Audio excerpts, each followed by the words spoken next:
नमस्कार, आप सभी का एक बार फिर से स्वागत है यश भक्ति वीडियोस में। नवरात्रि के छठे दिन, इसलिए आज हम सुनेंगे माँ कात्यायनी की कथा।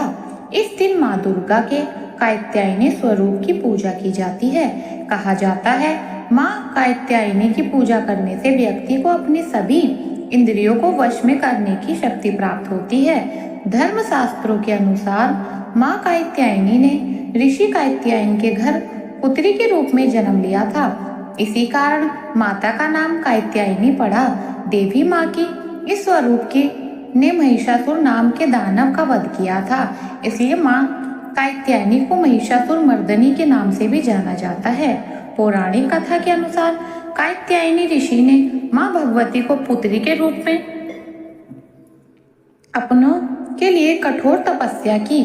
महर्षि अत्यंत की तपस्या से प्रसन्न होकर माँ भगवती ने उन्हें साक्षात दर्शन दिए। कात्यायनी ऋषि ने माता को अपनी मंशा बताई। देवी भगवती ने उन्हें बछड़ियां की भी उनके घर पुत्री के रूप में जरूर जन्म लेंगी। और फिर जब तीनों लोक पर महेश्वरी नामक दैत्य का अत्याचार बढ़ गया और सभी देवी देवता उससे परेशान हो गए, तब त्रिदेवी ब्रह्मा विष्णु और महेश जी के तेज से माता महर्षि कात्यायनी के घर जन्म लिया। इसलिए माता को स्वरूप को कात्यायनी नाम से जाना जाता है। माता के जन्म के बाद कात्यायन ऋषि ने सप्तमी, अष्टमी और नवमी तिथि तीनों दिन तक माँ कात्यायनी की विधिवत पूजा अर्चना की। इसके बाद माँ कात्यायनी ने दशमी के दिन महिषासुर नामक दैत्य का वध करके तीनों लोगों से उनके अत्याचार को खत्म कर दिया। माता माँ कात्यायनी का शरीर सोने की तरह सुनहरा और चमकीला है। वह सिंह की सवारी करती हैं और इनकी चार भुजाएं हैं। माँ कात्यायनी के एक हाथ में तलवार और दूसरे में अपना प्रिय पुष्प कमल लिया हुआ है। उनके अन्य दो हाथों वे मुद्रा की अभय मुद्रा में हैं। माता कात्यायनी की पूजा करने के लिए सुबह जल्दी उठकर स्नान आदि कर नित्य कर्मों से निर्वस्त हो जाना चाहिए। फिर देवी की तस्वीर मूर्ति को एक चौकी पर स्थापित कर दे।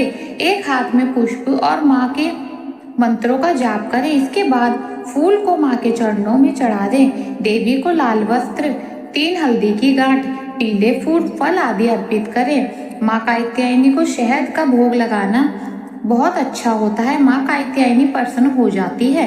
इसके बाद दुर्गा चालीसा का पाठ करें। माँ के मंत्र का जाप करें, उनकी स्तुति करें। माँ कात्यायनी की स्तुति करने के लिए या देवी सर्वभूतेषु माँ कात्यायनी रूपेण संस्थिता नमस्तस्यै नमो नमः मंत्र का जाप करें। सच्चे मन से माँ से जो भी माता की पूजा अर्चना करता है उसके जीवन में आने वाली सभी बाधाएं दूर हो जाती है। माँ को सुगंधित पुष्प अर्पित करें।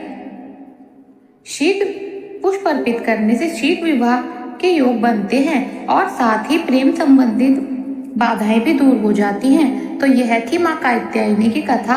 आपको यह कथा कैसी लगी कमेंट बॉक्स में जरूर बताइएगा। साथ ही हमारे चैनल को सब्सक्राइब करना ना भूलिएगा। राधे राधे।